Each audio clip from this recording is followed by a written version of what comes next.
Hello, everybody. Today we're going to talk about A-star pathfinding algorithm, which is a pathfinding algorithm which uses graphs to find the shortest distance between 2 points or two nodes. And today I'm just going to be explaining it to you. And if you haven't watched my video on graphs already, there's a link in the description below, and it uses a lot of concept from graphs.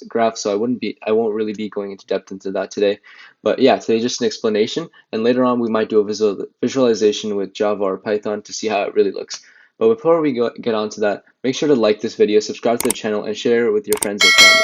I hope you're excited. Let's get to it. Alright, so let's talk about the A-star pathfinding algorithm, which is an algorithm that's used to find the shortest path between two nodes. And so in this case, we have our start node A and our goal, which is E. And this is used through a weighted graph, or the implementation is through a weighted graph, which means that the edges have certain weights to them. And I made a video about graphs, and I'll put the link in the description to the video, but you guys can go check it out. I won't go into too depth on what that means, but you guys can check out that video if you want to.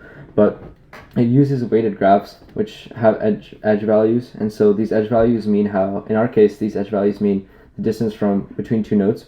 So in this case, our A and B would be 2 units away, B and C would be 3 units away, and so forth. And this pathfinding algorithm uses it's actually pretty interesting in how it works, and so I think it'll be easier if I go through an example with you. So how this works is we have this function, or we have this, it's called an f-score, and we have a g and an h-score, and our h is a heuristic function. And what this heuristic function is a guess on how far we are from the goal node. So in this case, when we start at A, our heuristic function for A would be how far, or our heuristic function would be how far we are from A to E, so the distance between that. And so we could do something like an Euclidean distance, which is basically the distance between 2 points, or we could do Pythagorean theorem in some cases, or even Manhattan distance is pretty popular. And so I would say the best way to understand a heuristic is it's basically a guess or a prediction of how far we are from the end goal. Our g value is actually the edge value. So we sum up all the edges. So if you were at C, example, our g value would be 5 because we came from A to B, which was 2, and then B to C, which was 3. So that would be our 5 value. And so that is essentially the sum of our edges, depending on where we are in the graph. And so, again, and then we also have this container, which in programming would be implemented as a priority queue. And how this would work is it's sorted by distance. So we'd put our nodes in once we found an f-score for them. We put those nodes in, and that'd be sorted based on the distance. So whenever we're processing nodes, we're trying to we always get the node that has the shortest distance. So we're minimizing our f-score essentially. And so that's what this f-score means. The smaller it is, the smaller the distance. So we want to minimize this value as we're trying to find the shortest path, right? So let's go through this example. So we're going to start at A, and usually at the start all of A values are 0 and the rest are infinity because we don't know how far they are from the A node, so we just set them all to infinity. I'm just going to do that real quick, and yep, I'm just going through it fast, so some of those infinities do not look good, but it is fine. Then what we do is since our A score are all of our values for A are 0, so then we have that in this priority queue, or I'm going to refer to it as a container.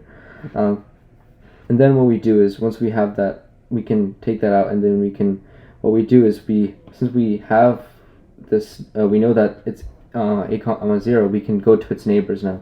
So how we do that is we look at the neighbor, which is just B here. So we've pushed, or we've popped out this A comma 0. It's not there anymore, and now we're looking at the neighbor B, and we'll put B into the priority queue after we get the f-score. So here, our heuristic value, I'm just going to make a guess, we'll just say it's 4. And then our g value is just 2 because we came from A, right? So that's just 2. And so our f-score is just the sum of those, so we get 6. And so we'd have a b comma 6 here. And this last column here is for which node we came from, and this is going to help us to backtrack to find our shortest path. So the previous node we came from was A, right? And then now we look at B's neighbors, because now what we do is we take this out, so we don't have this in the container anymore. And so once we have it outside of the container, we process it, and what is our neighbor? It's C. So now we go to our table here, and we start updating these values. So our heuristic, I'm going to guess from C to E is maybe 3, right? And then our G value would be 3 plus 2, right? Like I said before. And so then our F value is 8. And so we have C comma 8 here. Then again, we repeat the same process. We take the C comma 8 out, and then we look at the neighbors. And so again, so we look at the neighbors here. So we have our neighbors are D and E. Now our E is our goal, but we're still going to process it. So let's say we look at our E first. So heuristic from E to E is obviously 0. There's no, we're not going anywhere from there. G, it would be 2 plus 3 plus 4, which would be 9. And then this would be 9. Our F value would be 9. So we'd have E comma 9 here. And we can also look at D now because that was the other neighbor for C. And so for D here, our H value we could just predict something like 2 from D. And actually is 2 here as well. But in fact, actually, let's not predict 2 because our prediction is usually not exactly the right value. And so I'm going to go with 1 there. And then our G is 2 plus 3 plus 1. So that's 6. And our F score then would be 7, right? And so we came from C here. And so like I said, our F score would be 7. And so actually when we put this in, right, we have D comma 7. And this would actually be ahead of this. So let me rearrange this. It would be something like this because, like I said, we're sorting by our distance. So now when we take out the first element, it's going to be actually D comma 7, not our goal. So you take D comma 7 and our neighbor is actually E. It's the only value left. And so when you already have these H, G, and F values filled out, we only change them only if any of these values that we get by analyzing D's neighbor is smaller. So here, our H, H, it's going to be 0, right? Because distance from E to E is 0. But our G value is actually less now, right? Because now we're saying it's 2 plus 3 plus 1 plus 2, which is 8, right? Yeah, it's 8. And so that's smaller than 9. And so that means our F value is going to be smaller, which is going to be 8. So now what we do is we actually can, since we already have E in here, what we do is we update this to 8. So now we have no more neighbors. And so what we do is we take this out of the container. And as soon as we take our goal node out of our container, we know we found the shortest path. And that's just how the algorithm works. So as soon as you remove, in our case, E, we know we found the shortest path.